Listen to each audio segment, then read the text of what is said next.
ser nacional e internacional. Vamos a repasar de inmediato nuestros titulares.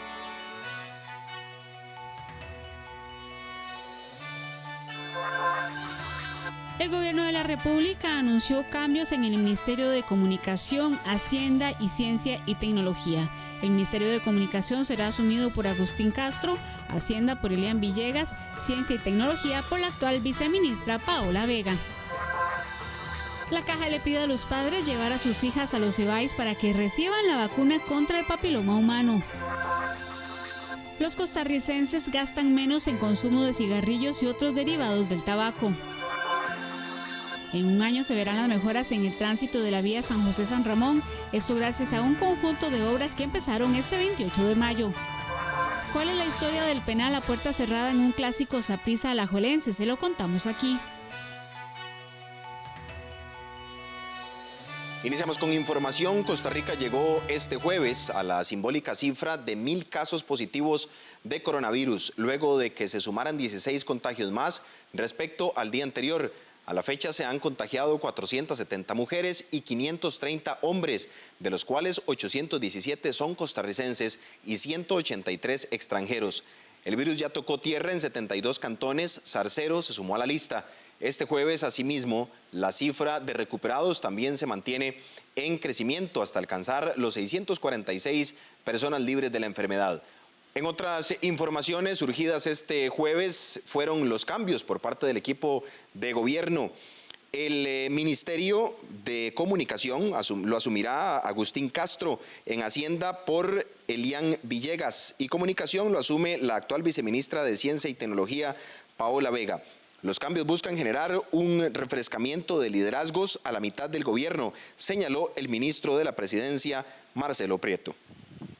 Este jueves se presentaron cambios importantes en ministerios en nuestro país. Vamos a repasar cuáles fueron los detalles en la siguiente información. Rodrigo Chávez, ministro de Hacienda, quien asumió el pasado mes de octubre su cargo, puso la renuncia este jueves. Esto después de varias situaciones que generaron polémica. Una de ellas, la ley para exonerar a las municipalidades de la regla fiscal. Chávez había solicitado vetar la ley, mientras que el presidente de la República estuvo de acuerdo con impulsar el proyecto. El jerarca manifestó que en tiempos tan extraordinarios como los que estamos viviendo, hay que tomar decisiones valientes y oportunas. Agregó que mantiene un compromiso con la lucha contra la evasión fiscal y recalcó que esta es un área que toca intereses en diferentes grupos. Por su parte, el ministro de Ciencia y Tecnología, Luis Adrián Salazar, manifestó textualmente a través de su carta de renuncia que en este instante existen diferentes ideologías que me llevan a hacerme a un lado, con el objetivo de no interferir en los proyectos y propósitos del gobierno de la República. No puedo estar de acuerdo con el uso del fondo de Fonatel para otros propósitos que no sean el acceso universal a los servicios de telecomunicaciones. Nancy Marín, ministra de Comunicación, también dejará su cargo. Ella manifestó su apoyo al gobierno y afirma que se va satisfecha con su labor. Hoy me voy con la labor cumplida, con un niño de 1 año y 10 meses que me espera en casa y que requiere mis cuidados. Sé que el presidente, junto con su equipo, están comprometidos a dar lo mejor por este país y por eso les deseo los mejores éxitos. Porque los éxitos de esas personas, hombres y mujeres, son los éxitos de la patria, nuestra patria, Costa Rica. Doña Nancy. El presidente de la República anunció los cambios como una forma de generar un refrescamiento de liderazgos a la mitad del gobierno. En el caso del Ministerio de Comunicación, asumirá el cargo Agustín Castro, quien es periodista de profesión.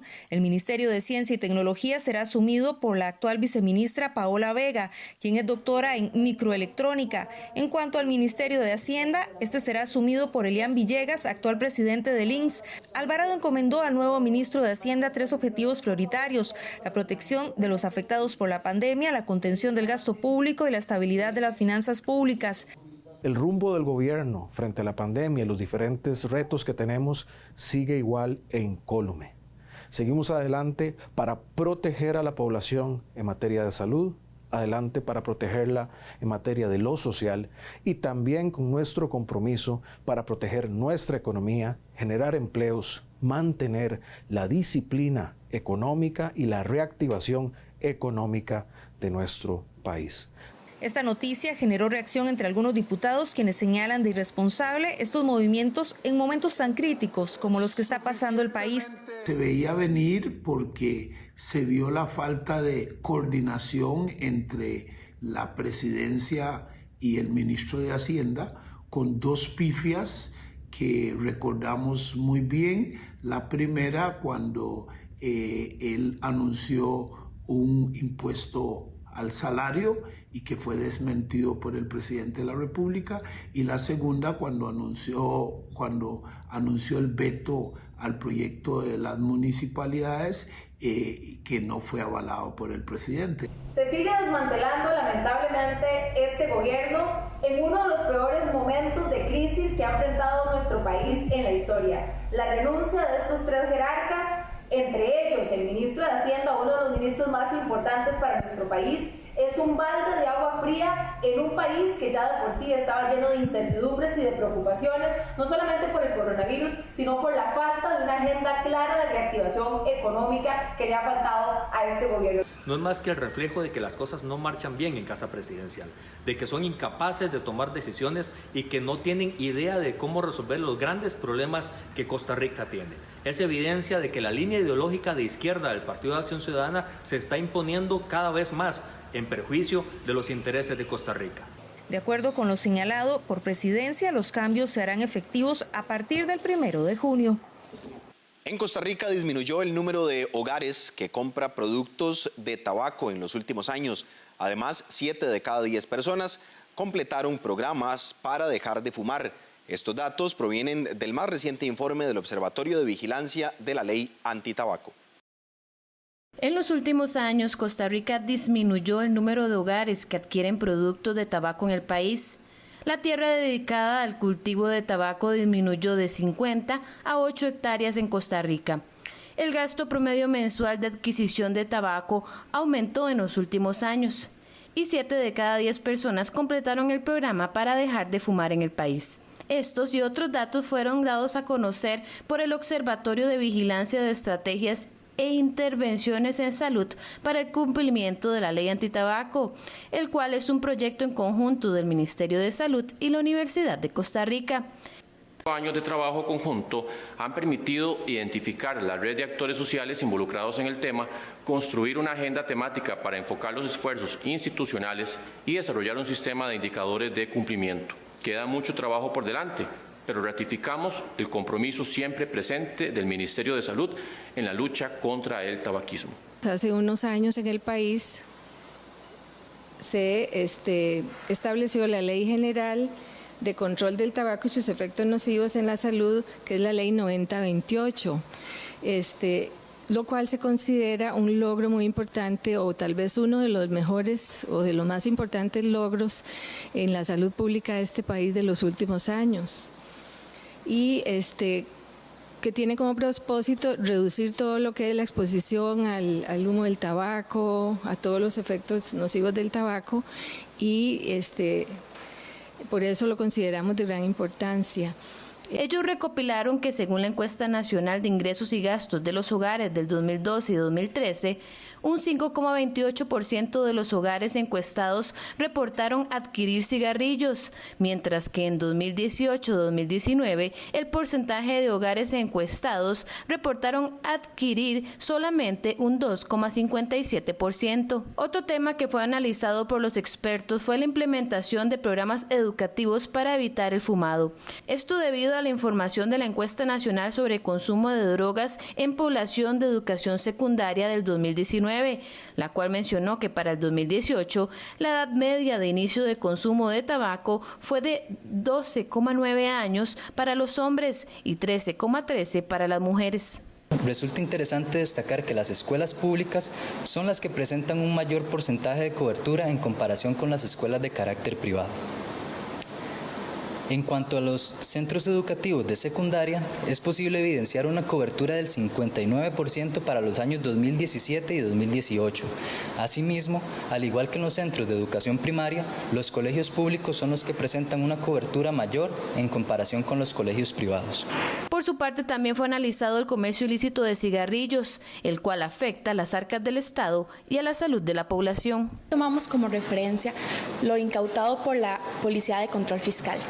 Como se puede apreciar en el gráfico, desde la implementación de la Ley 9028 se observa un aumento en la cantidad de cigarrillos incautados, siendo el 2016 y el año pasado los años con mayores incautaciones.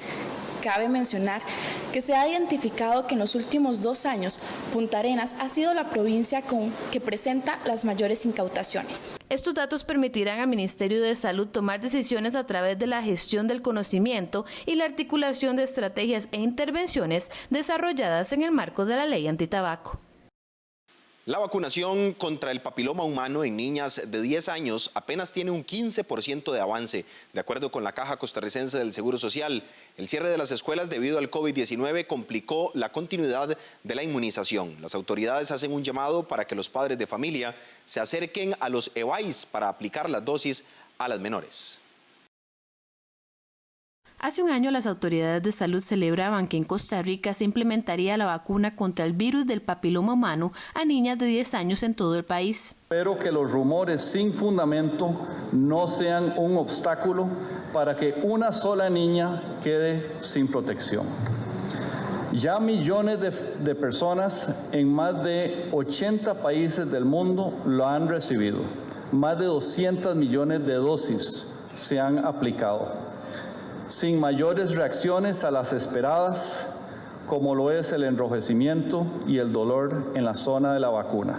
Según la Caja Costarricense del Seguro Social, para el año anterior debían vacunarse 35,000 niñas. Sin embargo, el 2019 cerró con un faltante de 8,000 que no fueron llevadas a aplicársele la segunda dosis. Debido a esto, a inicios del 2020, la entidad en conjunto con el Ministerio de Educación tomaron la decisión de aplicar las 2 dosis en los centros educativos de las menores. No obstante, la situación del COVID-19 ha complicado la situación. Con papiloma, realmente es una situación ahorita compleja porque nuestra principal forma de captar a las niñas eran las escuelas. ¿Por qué? Porque están juntas y entonces no depende de que la mamá o el papá tenga tiempo entre el trabajo de llevarla al EVAIS. En este momento no tenemos ninguna escuela funcionando y sí estamos vacunando. La experta afirma que para este 2020 debían aplicar la primera dosis 35,856 menores, pero de ellas solamente un 15% se ha vacunado. Tenemos muy poco avance de primeras dosis de papiloma. Andamos alrededor del mes pasado, menos de un 15% de las niñas que cumplen 10 años este año y que ya deberían de estar vacunándose con su primera dosis, con esa dosis aplicada. Entonces, hacerle el llamado a los padres de familia, a los encargados de que definitivamente por ahorita la escuela no es una opción para quedarnos esperando a que me lleguen a vacunar a la niña, que la llevemos al EVAIS, que le pongamos esa primera dosis y que posteriormente a los 6 meses, si hay escuela, la vacunarán en la escuela y si no hay, la llevamos de nuevo al EVAIS. El doctor Alejandro Calderón, investigador nacional del proyecto Estampa, recomienda a los padres de familia con niñas de 10 años sellar la protección contra el virus más peligroso que provoca el cáncer del cérvix, aplicando ambas dosis de la vacuna del papiloma. Bueno, el virus del papiloma humano está relacionado con varios tipos de cáncer, puede ocasionar varios tipos de cáncer. El principal es el cáncer de cérvix, que es una enfermedad que afecta a cerca de 350 mujeres por año en nuestro país y fallecen cerca de 150 por año. Entonces, también protege contra el cáncer anal, contra el cáncer de faringe y además la vacuna trae una protección contra virus que provocan verrugas genitales. Entonces es muy importante porque el poner estas vacunas ahora va a hacer que estas niñas tengan una disminución importante en su riesgo de poder desarrollar estas enfermedades a futuro, dentro de 20, 30 años. En la caja insisten a los padres de familia que lleven a las niñas a sus centros de salud y le apliquen esta importante vacuna, que según estudios científicos ha sido exitosa en la prevención del cáncer en el sistema reproductivo femenino. El excesivo lavado y desinfección de las manos para prevenir el coronavirus incrementa los casos de dermatitis e irritaciones en la piel. Expertos piden a la población estar alerta ante las señales de este mal y no automedicarse. El lavado de manos constante, la desinfección frecuente de superficies y el uso de alcohol en gel han sido 3 de las principales medidas que la población en general ha intensificado para lograr una mayor protección contra el COVID-19. No obstante, según el Colegio de Farmacéuticos de Costa Rica, estas medidas se han traducido en algunos casos en el incremento en el padecimiento de dermatitis o irritaciones en la piel. El Colegio de Farmacéuticos de Costa Rica le hace un llamado a toda la población para recordar la importancia del lavado de manos con agua y jabón y la utilización de productos de limpieza como el alcohol en gel cuando este sea necesario. Pero hemos visto también un aumento de las consultas de pacientes que han tenido problemas por irritación y alergias en sus manos. Para apoyar a los pacientes que están experimentando dermatitis en este momento, el colegio pide a la población estar alerta de la apariencia, estado, humedad y sensación de la piel y de este modo poder reconocer hinchazón, fisuras, piel seca o dolor.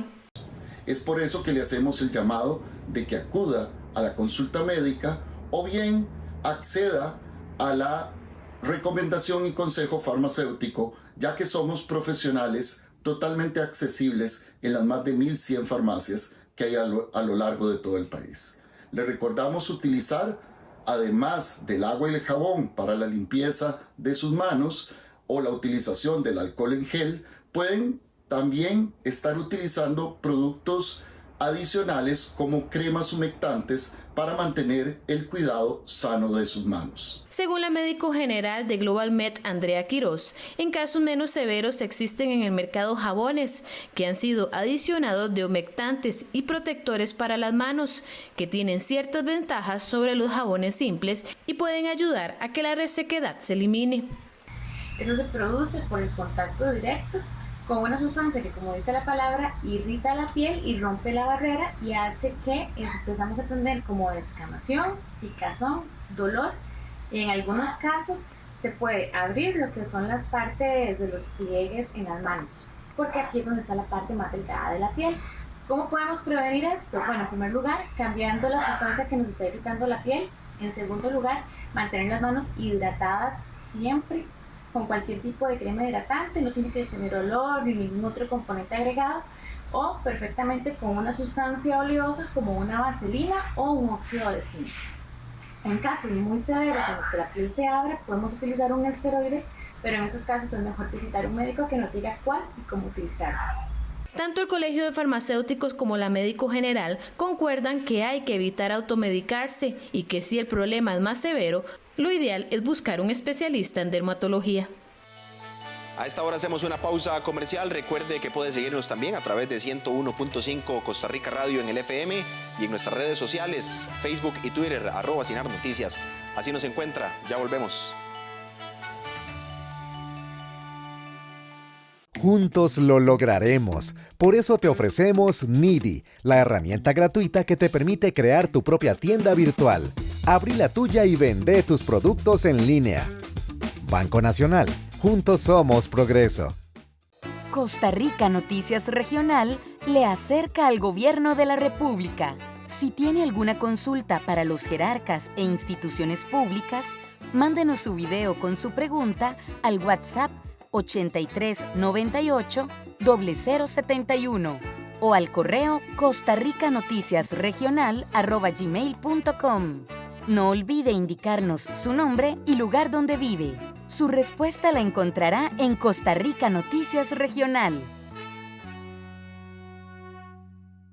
Cuando el país ha necesitado una voz, un personaje que haga reír o llorar, un cuerpo que baile para unir a todo el pueblo bajo las causas más diversas, ellos y ellas han estado allí. Son cerca de 30,000 trabajadores del arte, cultura y espectáculo. Actores y actrices, músicos, bailarines, humoristas, pero también tramoyistas, maquillistas, ingenieros.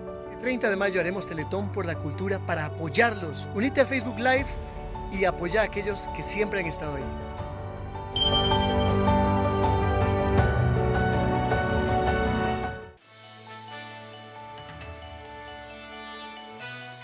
Volvemos con más información en 24 horas en Noticias. Este jueves se inició la construcción del conector Barreal-Castella. Esta obra forma parte de la ampliación de la carretera San José-San Ramón. A esta se le sumará la construcción de los puentes sobre los ríos Ciruelas, Segundo y Alajuela, así como el paso a desnivel por las inmediaciones de la Firestone. La inversión total de estas obras es de 14.000 millones de colones. La construcción de las primeras 5 intervenciones del programa de obras impostergables OBIS del corredor vial San José-San Ramón iniciaron este jueves. Las 5 primeras intervenciones estarán listas en 12 meses y su inversión aproximada es de 14.000 millones de colones. Entre las obras está el conector barrial Castella, los puentes sobre el río Ciruelas en el río Segundo, el río Alajuela y un paso a desnivel en Firestone, señaló la directora de la unidad administradora del proyecto, Ada Muñoz. Contempla también la ampliación de los puentes del río Alajuela de 1 carril por sentido a 3 carriles por sentido, la ampliación también del río Ciruelas en una configuración similar, pasa de 1 carril por sentido a 3 carriles por sentido, la ampliación del puente del río Segundo, que está en las cercanías del peaje del río Segundo, que pasaría de 2 carriles por sentido, que actualmente está, a 4 carriles por sentido, y la ampliación también del paso a desnivel en la zona de Firestone. Ahí el conector o la vía troncal, ruta 1, pasaría de 2 carriles por sentido a 4 carriles por sentido, y la ruta 129 pasaría de 1 carril por sentido. El ministro de Obras Públicas y Transportes, Rodolfo Méndez, dijo que esta obra es de gran trascendencia porque reactiva la economía, ayuda a la producción nacional y mejora la circulación de los vehículos. Este es un proyecto totalmente distinto a lo que se tenía contemplado en el proceso de concesión que había fallado. Para tipificarlo, ya hemos escuchado aquí a doña Ada explicar algunas de las características de estas obras, totalmente en otra dimensión, y otra va a ser la dimensión también de la carretera que se vaya a construir. Asimismo, el presidente de la República, Carlos Alvarado, recalcó que esta es una obra impostergable y una deuda que se tiene con nuestro país. De mucho trabajo, de mucha creatividad, de mucho empeño, esto vaya a ocurrir. Gracias al esfuerzo del MOP, del CONAVI, del esquema diseñado por el señor ministro con el fideicomiso, en el cual de una forma innovadora, creativa, es el Estado el que aporta recursos para esto y hace ese esfuerzo. Alvarado dijo que se está a la espera de la aprobación del préstamo del Banco Interamericano de Desarrollo BID con el fin de garantizar los fondos. Con respecto al fideicomiso Ruta 1, días atrás la unidad administradora del proyecto UAP anunció la apertura de las ofertas del segundo lote de OBIS para la ampliación del intercambio circunvalación a la altura del Monumento del Agua y el puente sobre el río Torres, cuyo costo es de $19 millones. Se espera que en el 2021 inicien las 10 obras que están pendientes de contratación. La defensora de los habitantes, Catalina Crespo, envió al Ministerio Público un informe de la auditoría interna para que se investigue el extravío de una parte del audio de la reunión con el presidente de la República sobre el caso UPAD. Se trata de la grabación de la reunión del pasado 24 de febrero en Casa Presidencial, donde estuvieron presentes el presidente de la República, Carlos Alvarado, el entonces ministro de la Presidencia, Víctor Morales, la ministra de Comunicación, Nancy Marín, asesores que participaron en la UPAD y otros funcionarios. Al conocer del extravío, por recomendación de la auditoría interna de la Defensoría de los Habitantes, la defensora elevó el caso al Ministerio Público. Posterior a esta reunión, solicité a lo interno agrupar toda la documentación y me di cuenta de que había un faltante de información en el audio de la grabación de la sesión que tuvimos con el señor presidente de la República, algunos ministros y los asesores de la OPAD. De inmediato solicité una investigación a la auditoría interna, la que determinó que parte de la grabación no existe y recomendó enviarlo al Ministerio Público. Soy consciente de la relevancia que tiene este proceso para el país y quiero enfatizar que el informe realizado por esta institución por el caso UPAD se fundamentó en una gran cantidad de información entre documentos, oficios, minutas, entre otros, que respaldan cada uno de los hallazgos y las conclusiones que se emitieron. Para la Defensoría, la investigación de la UPAD es de vital importancia para determinar si hubo o no uso de información sensible y confidencial de los habitantes. La desaparición del audio generó molestia en la Asamblea Legislativa y en la comisión que investiga el caso de la UPAD ya solicitaron una declaración jurada de los funcionarios que estuvieron presentes en dicha reunión. Que definir qué sucedió de forma mucho más detallada.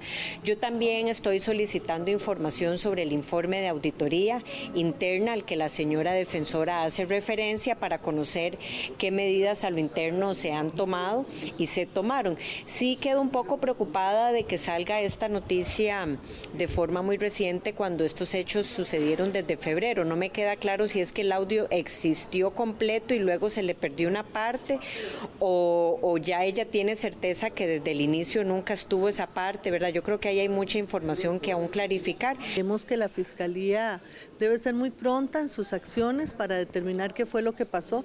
Definitivamente los costarricenses estamos cansados de la falta de transparencia del manejo del gobierno y no solo del gobierno, de este tipo de información tan valiosa que viene a dar al traste con una investigación hasta cierto punto de las más importantes de los últimos años en Costa Rica. Una investigación tan seria como lo que se está haciendo en estos momentos, una comisión aquí en la Asamblea Legislativa que está montando para hablar, que simplemente digan que se extravió como si fuera, no sé, un zapato debajo de la cama.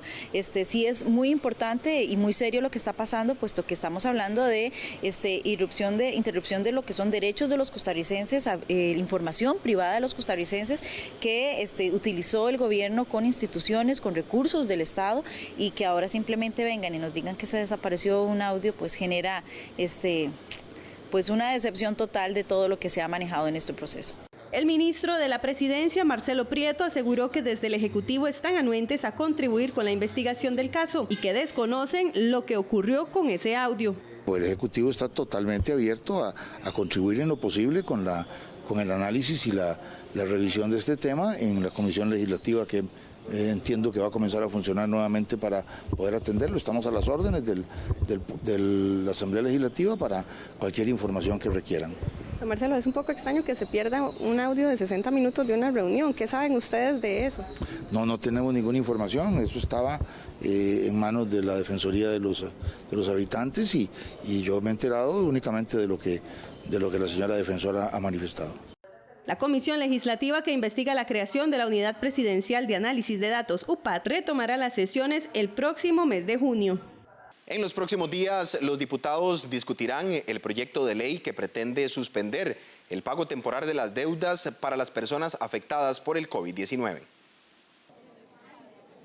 La ley especial para la flexibilización crediticia a partir de la afectación económica generada por la pandemia del COVID-19 es el proyecto que plantea otorgar una suspensión temporal de los cobros de las cuotas en los préstamos de vivienda, vehículos personales para la educación y las tarjetas de crédito para las personas que tuvieron un desequilibrio en sus ingresos producto de la pandemia. Cubre a los prestamistas, que son los que más están abusando, a las casas de empeño, a las casas de electrodomésticos. Se ponen reglas mínimas, un plazo mínimo y condiciones, por ejemplo, de que tienen la obligación de readecuar los créditos de la gente afectada por la pandemia.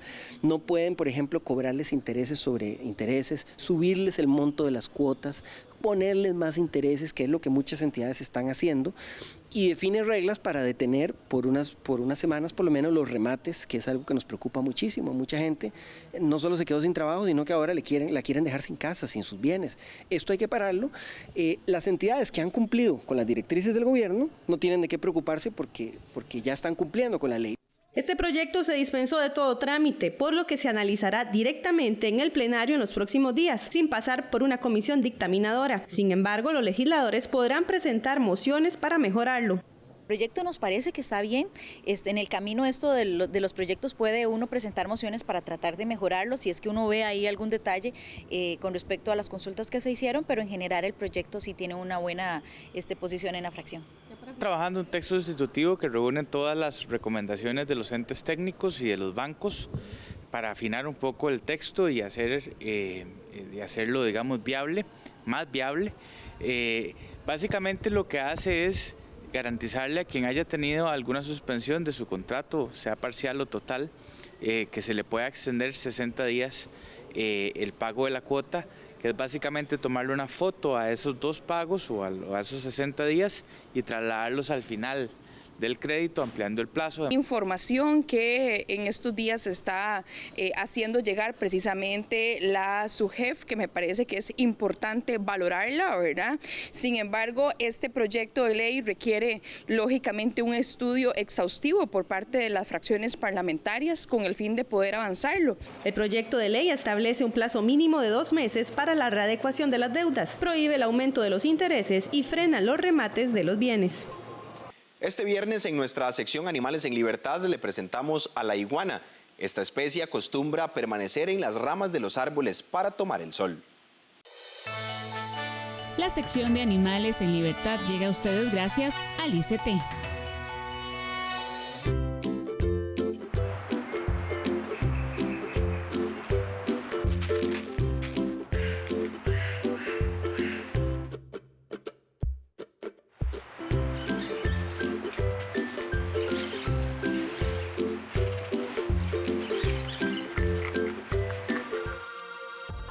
Le presentamos a la iguana común o iguana verde. Este reptil es muy conocido en nuestro país, pero procede de América Central y de Sudamérica en las islas de Caribe, así como de Florida, Estados Unidos. Estos animales pueden llegar a medir hasta 2 metros de longitud de cabeza a cola y pueden pesar incluso hasta los 15 kilos. Su piel se recubre de escamas pequeñas y mediante el cambio del color pueden camuflarse en cualquier tipo de entorno. El denominado ojo parietal es un órgano sensorial situado a la mitad dorsal de su cabeza y mide la luz solar de su entorno y contribuye a la maduración de los órganos sexuales, la glándula tiroides y las glándulas endocrinas. La mayor parte de las iguanas comunes hembras alcanzan la madurez sexual entre los 3 y los 4 años de edad. La época de apareamiento suele tener lugar en la estación seca, lo que garantiza que las crías nazcan durante la estación de lluvia. En época de apareamiento cambian completamente su color. La cresta es bastante llamativa, sobre todo en las iguanas macho. El ICT le presentó la sección Animales en Libertad.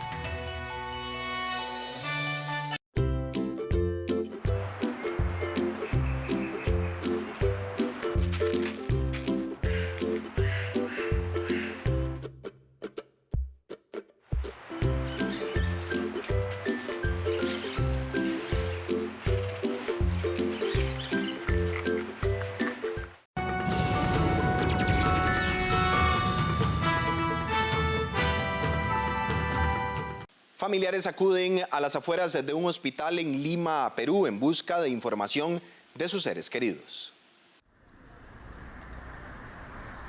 Familiares de pacientes de COVID-19 se congregaron el miércoles fuera del Hospital Sabogal del Callao en Lima, Perú, para pedir información sobre sus seres queridos que permanecen internados.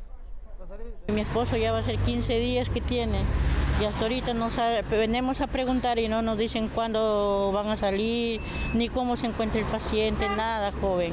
Ayer lo interné y pasó a traumashot COVID y no quiero saber qué es lo que necesita y solamente me dice que son vigilantes, pero no me pueden averiguar nada. El gobierno peruano insiste en que el país llegó a una meseta de contagios del nuevo coronavirus, a pesar de que el miércoles se registraron récords tanto en el número de contaminaciones como de fallecimientos. Perú registró oficialmente 6.154 nuevos casos de COVID-19 en las últimas 24 horas. En tanto, las muertes registraron un récord de 195 en un día. El país acumula unos 135.000 contagios, un 36% más que hace una semana, y contabiliza unas 4.000 muertes. Las autoridades atribuyen el aumento de casos y decesos a que ahora se hacen más pruebas, casi 30.000 al día frente a 18.000 diarias la semana pasada.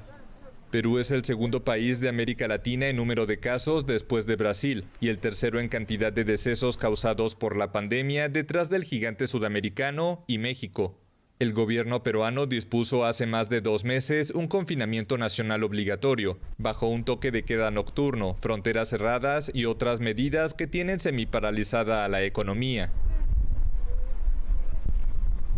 Siempre en el plano internacional, el COVID-19 supera la cifra de los 350.000 muertos en el mundo y se ensaña con América Latina, donde crecen los contagios. Más de 350.000 personas han muerto en el mundo por el nuevo coronavirus, que se ensaña ahora con América Latina. Brasil, que contabilizó 1.039 decesos de COVID-19 en las últimas 24 horas, está desde hace 4 días entre los países que registran más muertes diarias, después de Estados Unidos. Con más de 24.500 muertes en total y 391.000 contagios declarados, el gigante sudamericano es el segundo país con más casos de COVID-19 en el planeta, aunque especialistas afirman que debido a la falta de exámenes, los contagios reales podrían ser hasta 15 veces superiores. Las cifras parecen de todas formas menos impactantes y se vinculan con sus 210 millones de habitantes. El coeficiente es de 119 por millón, frente a casi 300 en Estados Unidos y 580 en España. Varios estados del país han iniciado un lento desconfinamiento. El miércoles comenzaron a funcionar en Brasilia los centros comerciales y el gobernador de Sao Paulo anunció un plan de reapertura gradual de la economía en el estado. Estaremos monitoreando día a día la evolución del proceso y el respeto de la ciencia y la medicina.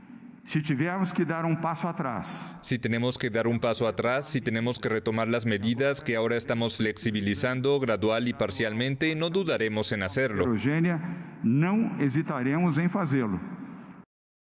En otros países latinoamericanos como Perú, Chile y México, los balances diarios de fallecidos también siguen aumentando. La crisis sanitaria ha recrudecido la situación de los más vulnerables. Según la organización Oxfam, la pandemia puede precipitar a 500 millones de personas a la pobreza. En Nueva York, el coronavirus ha golpeado con fuerza a la comunidad latina.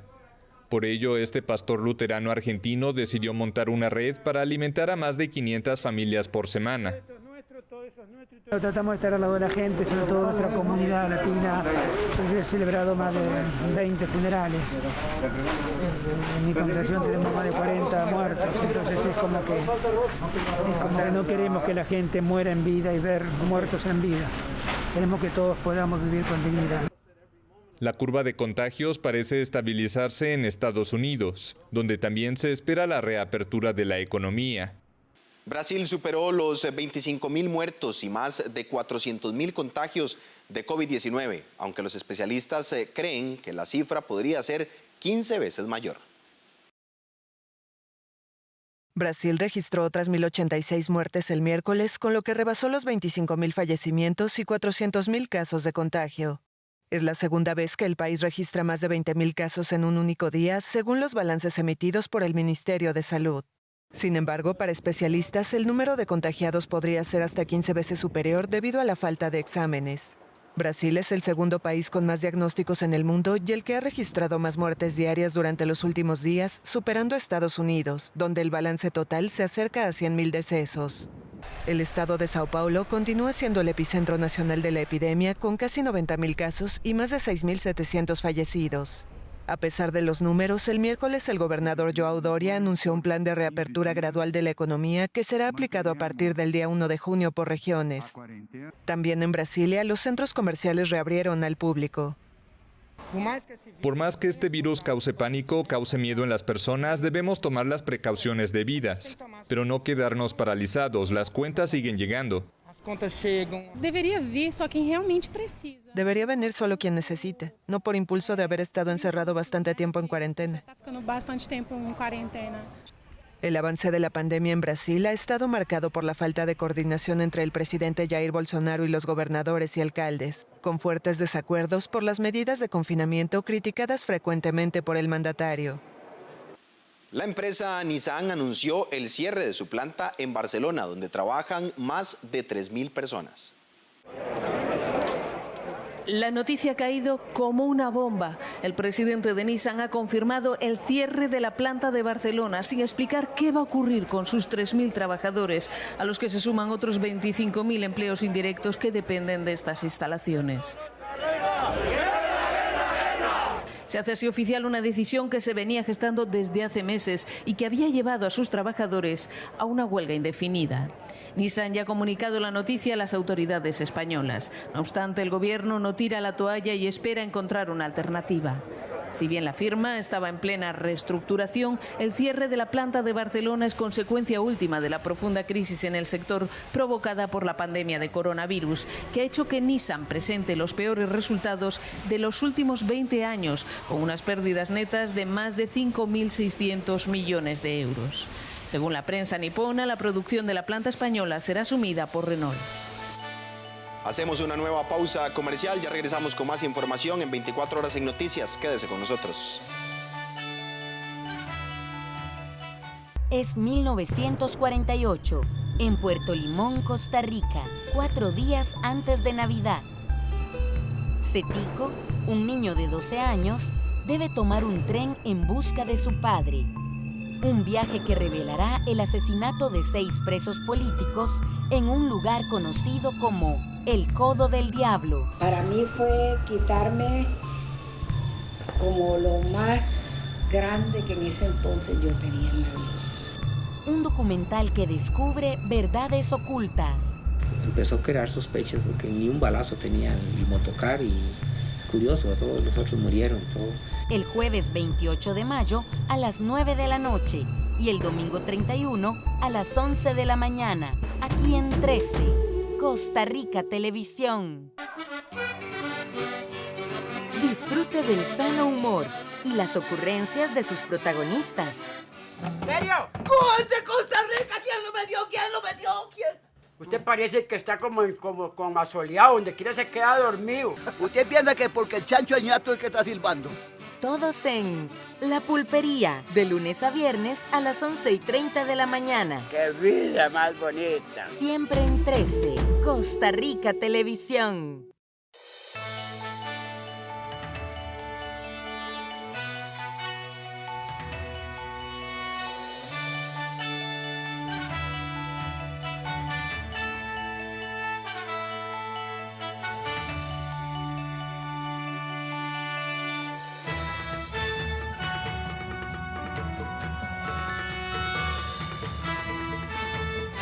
¿Qué tal? Buenos días, bienvenidos y bienvenidas a una edición más de 24 horas en Noticias, nuestra primera edición en Costa Rica Noticias. José David Pérez les saluda y agradeciéndoles por supuesto también que nos sintonicen en nuestras redes sociales, Facebook y Twitter. Nos puede encontrar como @SINARTNoticias para que se comunique con nosotros también y para que se informe de todo el acontecer nacional e internacional. Vamos a repasar de inmediato nuestros titulares.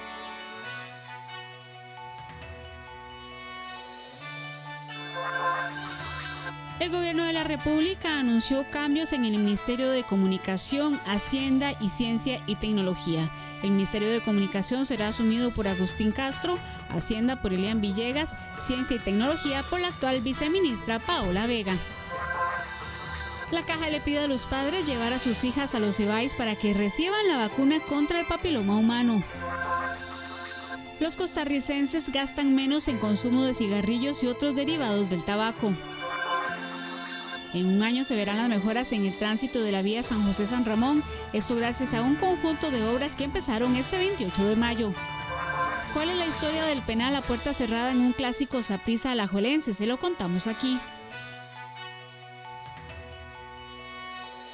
Iniciamos con información. Costa Rica llegó este jueves a la simbólica cifra de 1.000 casos positivos de coronavirus, luego de que se sumaran 16 contagios más respecto al día anterior.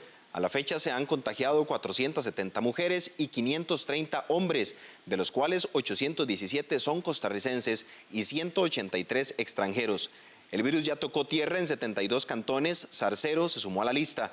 Este jueves, asimismo, la cifra de recuperados también se mantiene en crecimiento hasta alcanzar los 646 personas libres de la enfermedad. En otras informaciones surgidas este jueves fueron los cambios por parte del equipo de gobierno. El Ministerio de Comunicación lo asumirá Agustín Castro, en Hacienda por Elian Villegas, y Comunicación lo asume la actual viceministra de Ciencia y Tecnología, Paola Vega. Los cambios buscan generar un refrescamiento de liderazgos a la mitad del gobierno, señaló el ministro de la Presidencia, Marcelo Prieto. Este jueves se presentaron cambios importantes en ministerios en nuestro país. Vamos a repasar cuáles fueron los detalles en la siguiente información. Rodrigo Chávez, ministro de Hacienda, quien asumió el pasado mes de octubre su cargo, puso la renuncia este jueves. Esto después de varias situaciones que generaron polémica. Una de ellas, la ley para exonerar a las municipalidades de la regla fiscal. Chávez había solicitado vetar la ley, mientras que el presidente de la República estuvo de acuerdo con impulsar el proyecto. El jerarca manifestó que en tiempos tan extraordinarios como los que estamos viviendo, hay que tomar decisiones valientes y oportunas. Agregó que mantiene un compromiso con la lucha contra la evasión fiscal y recalcó que esta es un área que toca intereses en diferentes grupos. Por su parte, el ministro de Ciencia y Tecnología, Luis Adrián Salazar, manifestó textualmente a través de su carta de renuncia que en este instante existen diferentes ideologías que me llevan a hacerme a un lado, con el objetivo de no interferir en los proyectos y propósitos del gobierno de la República. No puedo estar de acuerdo con el uso del fondo de Fonatel para otros propósitos que no sean el acceso universal a los servicios de telecomunicaciones. Nancy Marín, ministra de Comunicación, también dejará su cargo. Ella manifestó su apoyo al gobierno y afirma que se va satisfecha con su labor. Hoy me voy con la labor cumplida, con un niño de 1 año y 10 meses que me espera en casa y que requiere mis cuidados. Sé que el presidente, junto con su equipo, están comprometidos a dar lo mejor por este país y por eso les deseo los mejores éxitos, porque los éxitos de esas personas, hombres y mujeres, son los éxitos de la patria, nuestra patria, Costa Rica. Doña Nancy. El presidente de la República anunció los cambios como una forma de generar un refrescamiento de liderazgos a la mitad del gobierno. En el caso del Ministerio de Comunicación, asumirá el cargo Agustín Castro, quien es periodista de profesión. El Ministerio de Ciencia y Tecnología será asumido por la actual viceministra Paola Vega, quien es doctora en microelectrónica. En cuanto al Ministerio de Hacienda, este será asumido por Elian Villegas, actual presidente del INSS.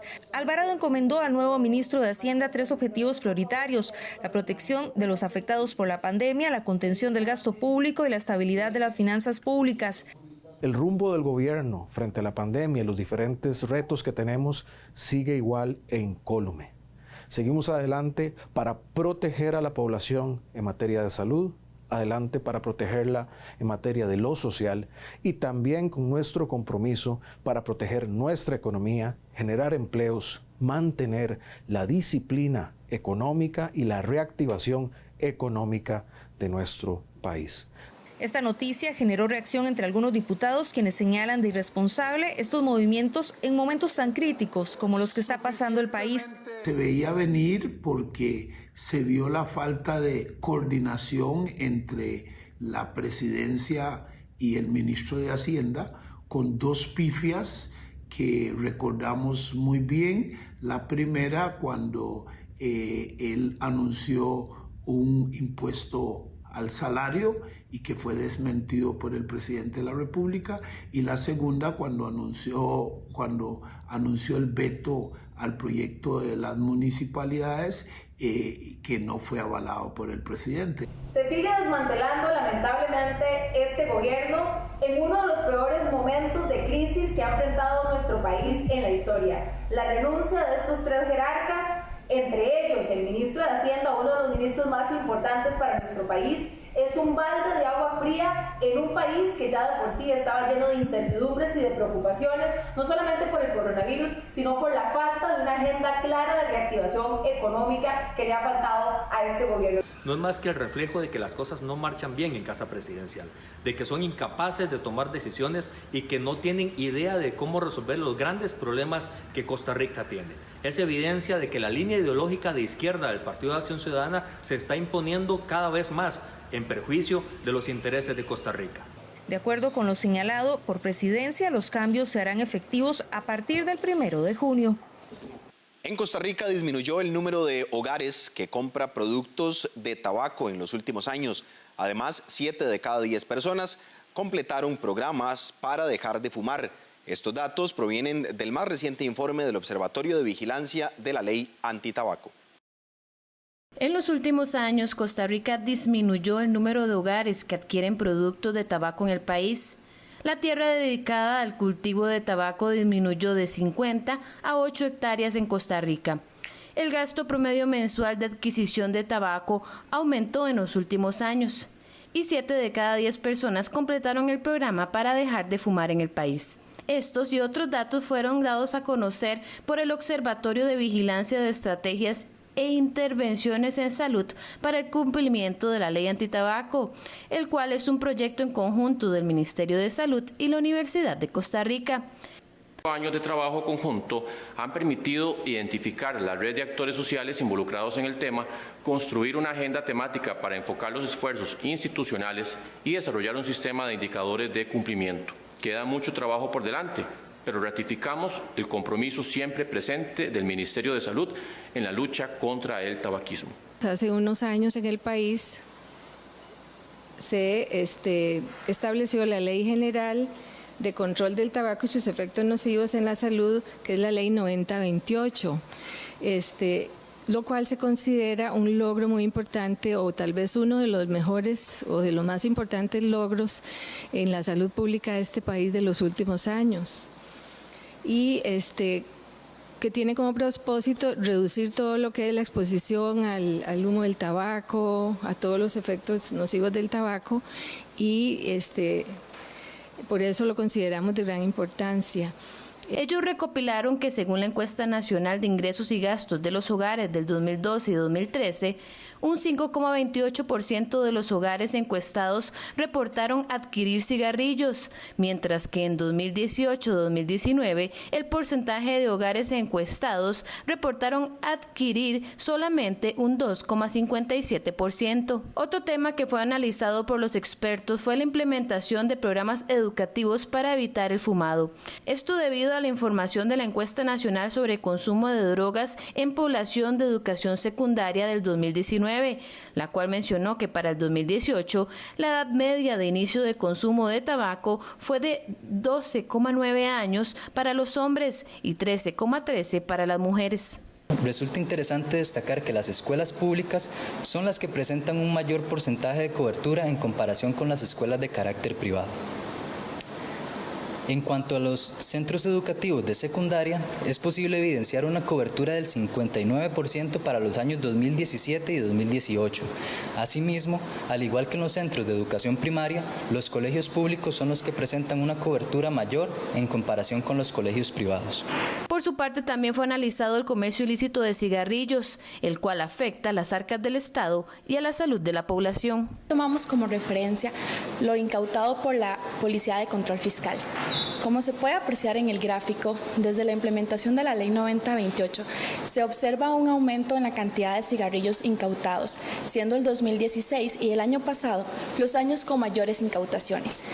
Cabe mencionar que se ha identificado que en los últimos 2 años Punta Arenas ha sido la provincia que presenta las mayores incautaciones. Estos datos permitirán al Ministerio de Salud tomar decisiones a través de la gestión del conocimiento y la articulación de estrategias e intervenciones desarrolladas en el marco de la Ley Antitabaco. La vacunación contra el papiloma humano en niñas de 10 años apenas tiene un 15% de avance, de acuerdo con la Caja Costarricense del Seguro Social. El cierre de las escuelas debido al COVID-19 complicó la continuidad de la inmunización. Las autoridades hacen un llamado para que los padres de familia se acerquen a los EVAIS para aplicar las dosis a las menores. Hace un año las autoridades de salud celebraban que en Costa Rica se implementaría la vacuna contra el virus del papiloma humano a niñas de 10 años en todo el país. Espero que los rumores sin fundamento no sean un obstáculo para que una sola niña quede sin protección. Ya millones de personas en más de 80 países del mundo lo han recibido. Más de 200 millones de dosis se han aplicado, sin mayores reacciones a las esperadas, como lo es el enrojecimiento y el dolor en la zona de la vacuna. Según la Caja Costarricense del Seguro Social, para el año anterior debían vacunarse 35.000 niñas. Sin embargo, el 2019 cerró con un faltante de 8.000 que no fueron llevadas a aplicársele la segunda dosis. Debido a esto, a inicios del 2020, la entidad en conjunto con el Ministerio de Educación tomaron la decisión de aplicar las 2 dosis en los centros educativos de las menores. No obstante, la situación del COVID-19 ha complicado la situación. Con papiloma, realmente es una situación ahorita compleja porque nuestra principal forma de captar a las niñas eran las escuelas. ¿Por qué? Porque están juntas y entonces no depende de que la mamá o el papá tenga tiempo entre el trabajo de llevarla a Levi's. En este momento no tenemos ninguna escuela funcionando y sí estamos vacunando. La experta afirma que para este 2020 debían aplicar la primera dosis 35.856 menores, pero de ellas solamente un 15% se ha vacunado. Tenemos muy poco avance de primeras dosis de papiloma. Andamos alrededor del mes pasado, menos de un 15% de las niñas que cumplen 10 años este año y que ya deberían de estar vacunándose con su primera dosis, con esa dosis aplicada. Entonces, hacerle el llamado a los padres de familia, a los encargados de que definitivamente por ahorita la escuela no es una opción para quedarnos esperando a que me lleguen a vacunar a la niña, que la llevemos a Levi's, que le pongamos esa primera dosis y que posteriormente a los 6 meses, si hay escuela, la vacunarán en la escuela y si no hay, la llevamos de nuevo a Levi's. El doctor Alejandro Calderón, investigador nacional del proyecto Estampa, recomienda a los padres de familia con niñas de 10 años sellar la protección contra el virus más peligroso que provoca el cáncer del cérvix, aplicando ambas dosis de la vacuna del papiloma. Bueno, el virus del papiloma humano está relacionado con varios tipos de cáncer, puede ocasionar varios tipos de cáncer. El principal es el cáncer de cérvix, que es una enfermedad que afecta a cerca de 350 mujeres por año en nuestro país y fallecen cerca de 150 por año. Entonces, también protege contra el cáncer anal, contra el cáncer de faringe y además la vacuna trae una protección contra virus que provocan verrugas genitales. Entonces es muy importante porque el poner estas vacunas ahora va a hacer que estas niñas tengan una disminución importante en su riesgo de poder desarrollar estas enfermedades a futuro, dentro de 20, 30 años. En la caja insisten a los padres de familia que lleven a las niñas a sus centros de salud y le apliquen esta importante vacuna, que según estudios científicos ha sido exitosa en la prevención del cáncer en el sistema reproductivo femenino. El excesivo lavado y desinfección de las manos para prevenir el coronavirus incrementa los casos de dermatitis e irritaciones en la piel. Expertos piden a la población estar alerta ante las señales de este mal y no automedicarse. El lavado de manos constante, la desinfección frecuente de superficies y el uso de alcohol en gel han sido 3 de las principales medidas que la población en general ha intensificado para lograr una mayor protección contra el COVID-19. No obstante, según el Colegio de Farmacéuticos de Costa Rica, estas medidas se han traducido en algunos casos en el incremento en el padecimiento de dermatitis o irritaciones en la piel. El Colegio de Farmacéuticos de Costa Rica le hace un llamado a toda la población para recordar la importancia del lavado de manos con agua y jabón y la utilización de productos de limpieza como el alcohol en gel cuando este sea necesario. Pero hemos visto también un aumento de las consultas de pacientes que han tenido problemas por irritación y alergias en sus manos. Para apoyar a los pacientes que están experimentando dermatitis en este momento, el colegio pide a la población estar alerta de la apariencia, estado, humedad y sensación de la piel y de este modo poder reconocer hinchazón, fisuras, piel seca o dolor. Es por eso que le hacemos el llamado de que acuda a la consulta médica o bien acceda a la recomendación y consejo farmacéutico, ya que somos profesionales totalmente accesibles en las más de 1.100 farmacias que hay a lo largo de todo el país. Le recordamos utilizar, además del agua y el jabón para la limpieza de sus manos o la utilización del alcohol en gel, pueden también estar utilizando productos adicionales como cremas humectantes para mantener el cuidado sano de sus manos. Según la médico general de Global Med, Andrea Quiroz, en casos menos severos existen en el mercado jabones que han sido adicionados de humectantes y protectores para las manos, que tienen ciertas ventajas sobre los jabones simples y pueden ayudar a que la resequedad se elimine. Eso se produce por el contacto directo con una sustancia que, como dice la palabra, irrita la piel y rompe la barrera y hace que empezamos a tener como descamación, picazón, dolor, y en algunos casos se puede abrir lo que son las partes de los pliegues en las manos, porque aquí es donde está la parte más delgada de la piel. ¿Cómo podemos prevenir esto? Bueno, en primer lugar, cambiando la sustancia que nos está irritando la piel. En segundo lugar, mantener las manos hidratadas siempre, con cualquier tipo de crema hidratante, no tiene que tener olor ni ningún otro componente agregado, o perfectamente con una sustancia oleosa como una vaselina o un óxido de zinc. En casos muy severos en los que la piel se abre, podemos utilizar un esteroide, pero en esos casos es mejor visitar a un médico que nos diga cuál y cómo utilizarlo. Tanto el Colegio de Farmacéuticos como la médico general concuerdan que hay que evitar automedicarse y que si el problema es más severo, lo ideal es buscar un especialista en dermatología. A esta hora hacemos una pausa comercial. Recuerde que puede seguirnos también a través de 101.5 Costa Rica Radio en el FM y en nuestras redes sociales, Facebook y Twitter, @SinarNoticias. Así nos encuentra. Ya volvemos. Hola, ¿qué tal? Mi nombre es Adrián Naranjo y soy parte del equipo de producción de 13 Costa Rica Televisión. A diario nos llegan mensajes de apoyo, informaciones de iniciativas gubernamentales, empresariales que buscan adaptarse y sobrevivir. Historias innovadoras y esperanzadoras de personas que luchan por encontrar soluciones en estos tiempos de cambio.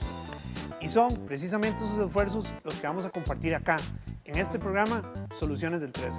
Los esperamos entonces todos los días justo después de la conferencia de prensa del Ministerio de Salud, aquí en 13 Costa Rica Televisión y 101.5 Costa Rica Radio. Costa Rica es pura vida.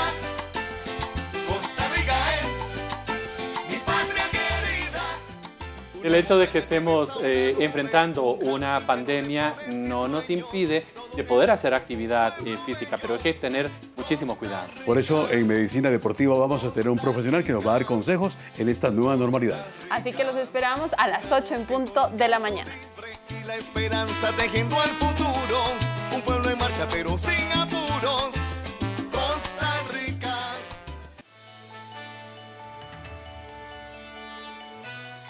Volvemos con más información en 24 horas en Noticias. Este jueves se inició la construcción del conector Barreal-Castella. Esta obra forma parte de la ampliación de la carretera San José-San Ramón.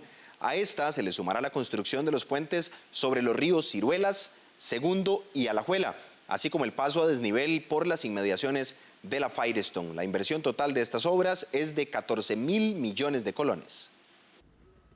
La construcción de las primeras 5 intervenciones del programa de obras impostergables OBIS del corredor vial San José-San Ramón iniciaron este jueves. Las 5 primeras intervenciones estarán listas en 12 meses y su inversión aproximada es de 14.000 millones de colones. Entre las obras está el conector Barreal-Castella, los puentes sobre el río Ciruelas en el río Segundo, el río Alajuela y un paso a desnivel en Firestone, señaló la directora de la unidad administradora del proyecto, Ada Muñoz.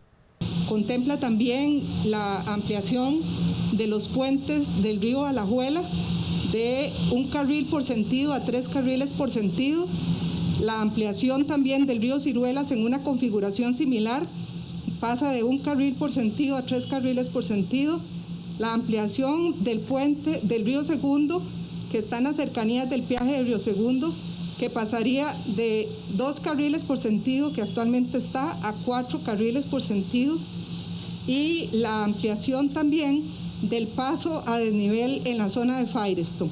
Ahí el conector o la vía troncal, ruta 1, pasaría de 2 carriles por sentido a 4 carriles por sentido, y la ruta 129 pasaría de 1 carril por sentido. El ministro de Obras Públicas y Transportes, Rodolfo Méndez, dijo que esta obra es de gran trascendencia porque reactiva la economía, ayuda a la producción nacional y mejora la circulación de los vehículos. Este es un proyecto totalmente distinto a lo que se tenía contemplado en el proceso de concesión que había fallado. Para tipificarlo, ya hemos escuchado aquí a doña Ada explicar algunas de las características de estas obras, totalmente en otra dimensión, y otra va a ser la dimensión también de la carretera que se vaya a construir. Asimismo, el presidente de la República, Carlos Alvarado, recalcó que esta es una obra impostergable y una deuda que se tiene con nuestro país. De mucho trabajo, de mucha creatividad, de mucho empeño, esto vaya a ocurrir. Gracias al esfuerzo del MOP, del CONAVI, del esquema diseñado por el señor ministro con el fideicomiso, en el cual de una forma innovadora, creativa, es el Estado el que aporta recursos para esto y hace ese esfuerzo. Alvarado dijo que se está a la espera de la aprobación del préstamo del Banco Interamericano de Desarrollo BID con el fin de garantizar los fondos. Con respecto al fideicomiso Ruta 1, días atrás la unidad administradora del proyecto UAP anunció la apertura de las ofertas del segundo lote de OBIS para la ampliación del intercambio circunvalación a la altura del Monumento del Agua y el puente sobre el río Torres, cuyo costo es de $19 millones. Se espera que en el 2021 inicien las 10 obras que están pendientes de contratación. La defensora de los habitantes, Catalina Crespo, envió al Ministerio Público un informe de la auditoría interna para que se investigue el extravío de una parte del audio de la reunión con el presidente de la República sobre el caso UPAD. Se trata de la grabación de la reunión del pasado 24 de febrero en Casa Presidencial, donde estuvieron presentes el presidente de la República, Carlos Alvarado, el entonces ministro de la Presidencia, Víctor Morales, la ministra de Comunicación, Nancy Marín, asesores que participaron en la UPAD y otros funcionarios. Al conocer del extravío, por recomendación de la auditoría interna de la Defensoría de los Habitantes, la defensora elevó el caso al Ministerio Público. Posterior a esta reunión, solicité a lo interno agrupar toda la documentación y me di cuenta de que había un faltante de información en el audio de la grabación de la sesión que tuvimos con el señor presidente de la República, algunos ministros y los asesores de la UPAD. De inmediato solicité una investigación a la auditoría interna, la que determinó que parte de la grabación no existe y recomendó enviarlo al Ministerio Público. Soy consciente de la relevancia que tiene este proceso para el país y quiero enfatizar que el informe realizado por esta institución por el caso UPAD se fundamentó en una gran cantidad de información entre documentos, oficios, minutas, entre otros, que respaldan cada uno de los hallazgos y las conclusiones que se emitieron. Para la Defensoría, la investigación de la UPAD es de vital importancia para determinar si hubo o no uso de información sensible y confidencial de los habitantes. La desaparición del audio generó molestia en la Asamblea Legislativa y en la comisión que investiga el caso de la UPAD ya solicitaron una declaración jurada de los funcionarios que estuvieron presentes en dicha reunión. Que definir qué sucedió de forma mucho más detallada. Yo también estoy solicitando información sobre el informe de auditoría interna al que la señora defensora hace referencia para conocer qué medidas a lo interno se han tomado y se tomaron. Sí quedo un poco preocupada de que salga esta noticia de forma muy reciente cuando estos hechos sucedieron desde febrero. No me queda claro si es que el audio existió completo y luego se le perdió una parte o ya ella tiene certeza que desde el inicio nunca estuvo esa parte, ¿verdad? Yo creo que ahí hay mucha información que aún clarificar. Vemos que la Fiscalía debe ser muy pronta en sus acciones para determinar qué fue lo que pasó. Definitivamente los costarricenses estamos cansados de la falta de transparencia del manejo del gobierno y no solo del gobierno, de este tipo de información tan valiosa que viene a dar al traste con una investigación hasta cierto punto de las más importantes de los últimos años en Costa Rica. Una investigación tan seria como lo que se está haciendo en estos momentos, una comisión aquí en la Asamblea Legislativa que está montando para hablar, que simplemente digan que se extravió como si fuera, no sé, un zapato debajo de la cama.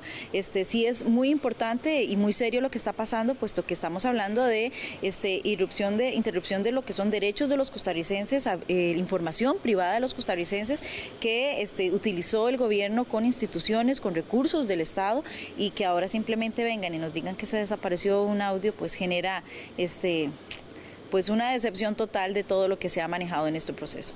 El ministro de la Presidencia, Marcelo Prieto, aseguró que desde el Ejecutivo están anuentes a contribuir con la investigación del caso y que desconocen lo que ocurrió con ese audio. El Ejecutivo está totalmente abierto a contribuir en lo posible con el análisis y la revisión de este tema en la Comisión Legislativa que entiendo que va a comenzar a funcionar nuevamente para poder atenderlo. Estamos a las órdenes de la Asamblea Legislativa para cualquier información que requieran. Marcelo, es un poco extraño que se pierda un audio de 60 minutos de una reunión. ¿Qué saben ustedes de eso?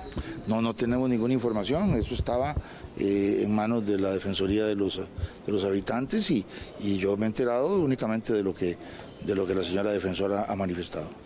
La Comisión Legislativa que investiga la creación de la Unidad Presidencial de Análisis de Datos, UPAD, retomará las sesiones el próximo mes de junio. En los próximos días, los diputados discutirán el proyecto de ley que pretende suspender el pago temporal de las deudas para las personas afectadas por el COVID-19.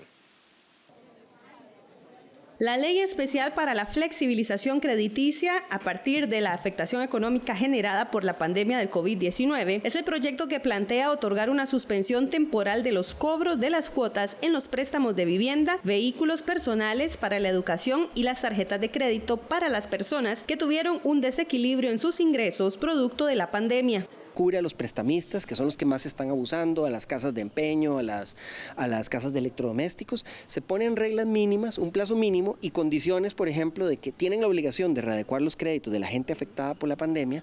No pueden, por ejemplo, cobrarles intereses sobre intereses, subirles el monto de las cuotas, ponerles más intereses, que es lo que muchas entidades están haciendo, y define reglas para detener por unas semanas por lo menos los remates, que es algo que nos preocupa muchísimo. Mucha gente no solo se quedó sin trabajo, sino que ahora la quieren dejar sin casa, sin sus bienes. Esto hay que pararlo. Las entidades que han cumplido con las directrices del gobierno no tienen de qué preocuparse porque ya están cumpliendo con la ley. Este proyecto se dispensó de todo trámite, por lo que se analizará directamente en el plenario en los próximos días, sin pasar por una comisión dictaminadora. Sin embargo, los legisladores podrán presentar mociones para mejorarlo. El proyecto nos parece que está bien. En el camino esto de los proyectos puede uno presentar mociones para tratar de mejorarlo, si es que uno ve ahí algún detalle con respecto a las consultas que se hicieron, pero en general el proyecto sí tiene una buena posición en la fracción. Trabajando un texto sustitutivo que reúne todas las recomendaciones de los entes técnicos y de los bancos para afinar un poco el texto y hacerlo, digamos, más viable. Básicamente lo que hace es garantizarle a quien haya tenido alguna suspensión de su contrato, sea parcial o total, que se le pueda extender 60 días el pago de la cuota, que es básicamente tomarle una foto a esos dos pagos o a esos 60 días y trasladarlos al final del crédito, ampliando el plazo. Información que en estos días está haciendo llegar precisamente la SUGEF, que me parece que es importante valorarla, ¿verdad? Sin embargo, este proyecto de ley requiere lógicamente un estudio exhaustivo por parte de las fracciones parlamentarias con el fin de poder avanzarlo. El proyecto de ley establece un plazo mínimo de 2 meses para la readecuación de las deudas, prohíbe el aumento de los intereses y frena los remates de los bienes. Este viernes en nuestra sección Animales en Libertad le presentamos a la iguana. Esta especie acostumbra permanecer en las ramas de los árboles para tomar el sol. La sección de Animales en Libertad llega a ustedes gracias al ICT.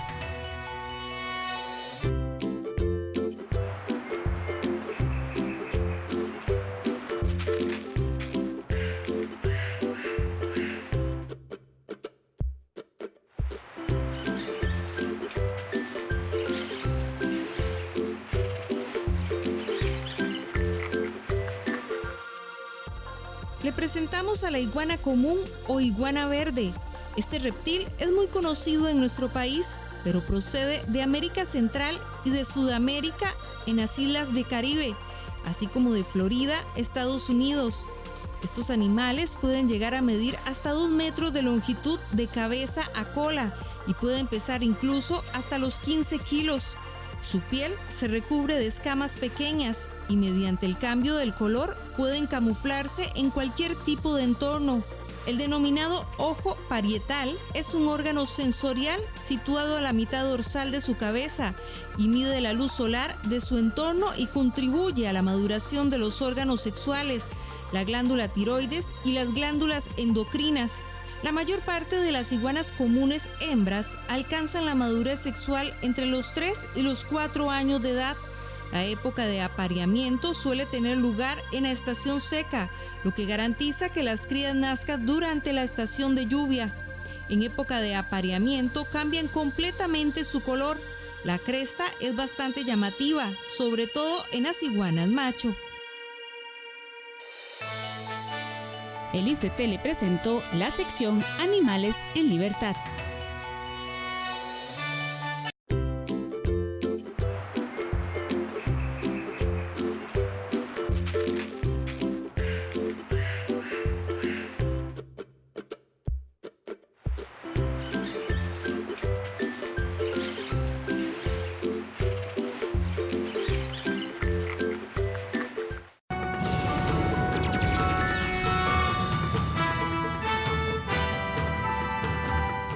Familiares acuden a las afueras de un hospital en Lima, Perú, en busca de información de sus seres queridos. Familiares de pacientes de COVID-19 se congregaron el miércoles fuera del Hospital Sabogal del Callao en Lima, Perú, para pedir información sobre sus seres queridos que permanecen internados. Mi esposo ya va a ser 15 días que tiene y hasta ahorita no sabe, venimos a preguntar y no nos dicen cuándo van a salir, ni cómo se encuentra el paciente, nada, joven. Ayer lo interné y pasó a trauma shock COVID y no quiero saber qué es lo que necesita y solamente me dice que son vigilantes, pero no me pueden averiguar nada.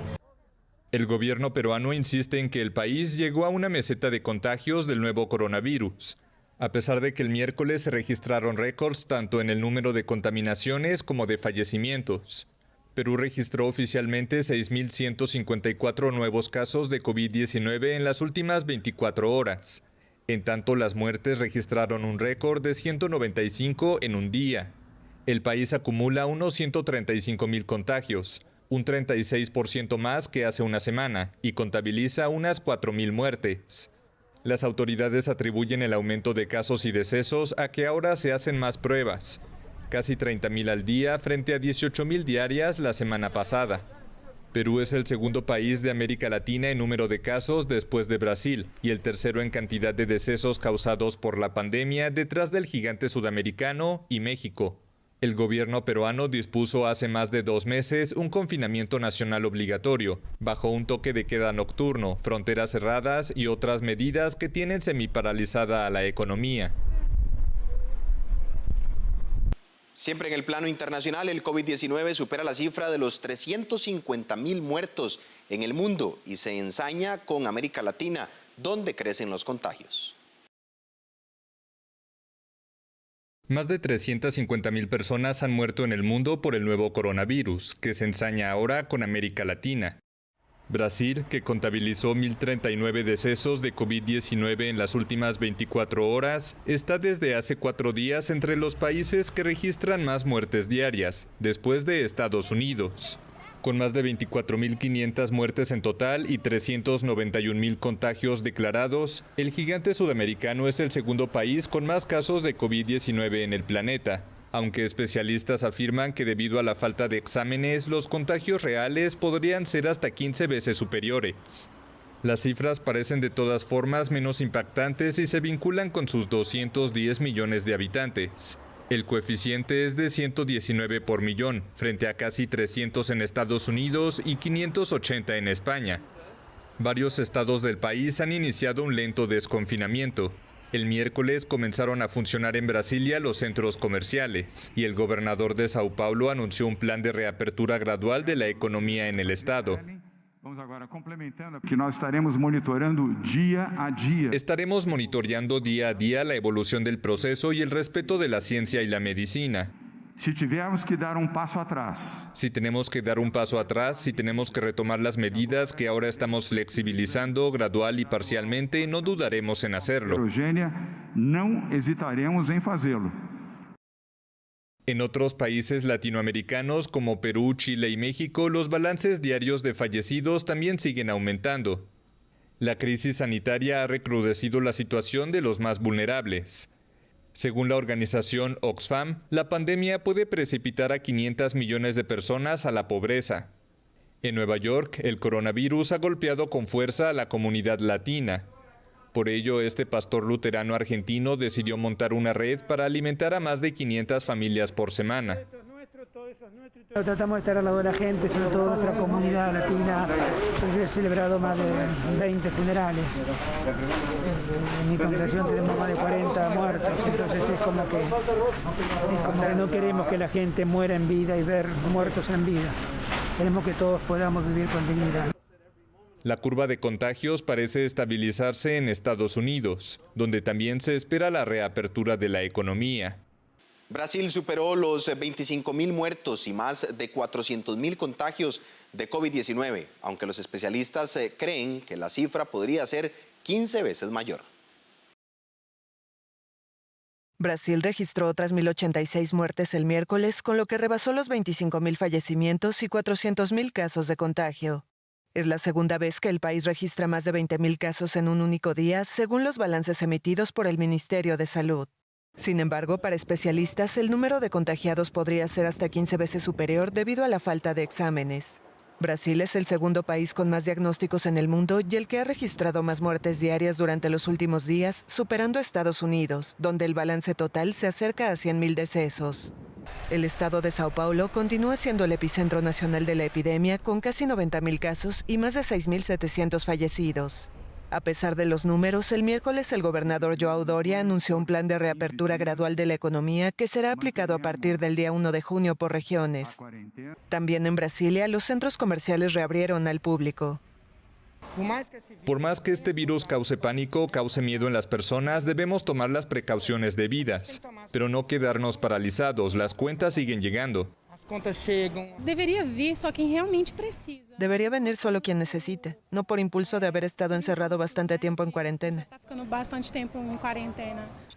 El avance de la pandemia en Brasil ha estado marcado por la falta de coordinación entre el presidente Jair Bolsonaro y los gobernadores y alcaldes, con fuertes desacuerdos por las medidas de confinamiento criticadas frecuentemente por el mandatario.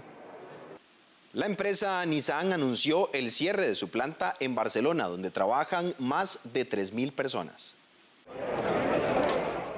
La noticia ha caído como una bomba. El presidente de Nissan ha confirmado el cierre de la planta de Barcelona, sin explicar qué va a ocurrir con sus 3.000 trabajadores, a los que se suman otros 25.000 empleos indirectos que dependen de estas instalaciones. Se hace así oficial una decisión que se venía gestando desde hace meses y que había llevado a sus trabajadores a una huelga indefinida. Nissan ya ha comunicado la noticia a las autoridades españolas. No obstante, el gobierno no tira la toalla y espera encontrar una alternativa. Si bien la firma estaba en plena reestructuración, el cierre de la planta de Barcelona es consecuencia última de la profunda crisis en el sector provocada por la pandemia de coronavirus, que ha hecho que Nissan presente los peores resultados de los últimos 20 años, con unas pérdidas netas de más de 5.600 millones de euros. Según la prensa nipona, la producción de la planta española será asumida por Renault. Hasta aquí nuestra edición de 24 horas en noticias. Les esperamos a las 12 mediodía con más información en Costa Rica Noticias. Recuerde, a las 7 de la noche también nuestra edición estelar y por supuesto a las 8:30 la información deportiva. Tenemos mucho que ofrecerle. Puede seguirnos en nuestras redes sociales, Facebook y Twitter como @SINARTNoticias. Feliz día, que la pasen bien.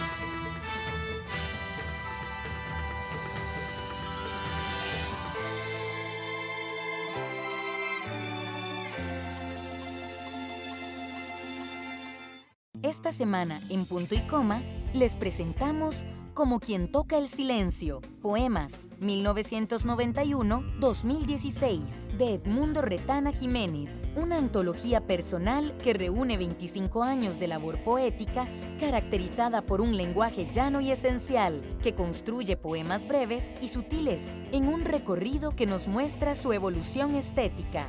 Punto y coma. Nuestros libros tienen la palabra. Los domingos a las 12 mediodía, con repetición los lunes a las 11 de la noche. Solo en 13, Costa Rica Televisión.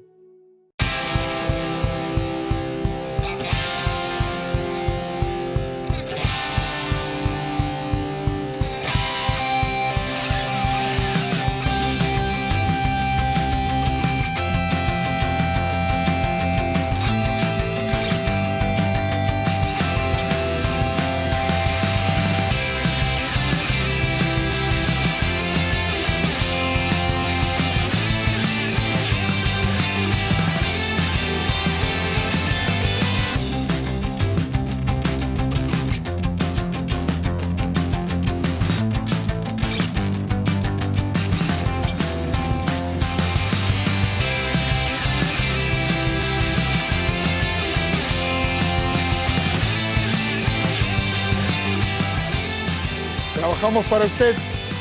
Somos la televisión pública de Costa Rica. Estás viendo 13, Costa Rica Televisión.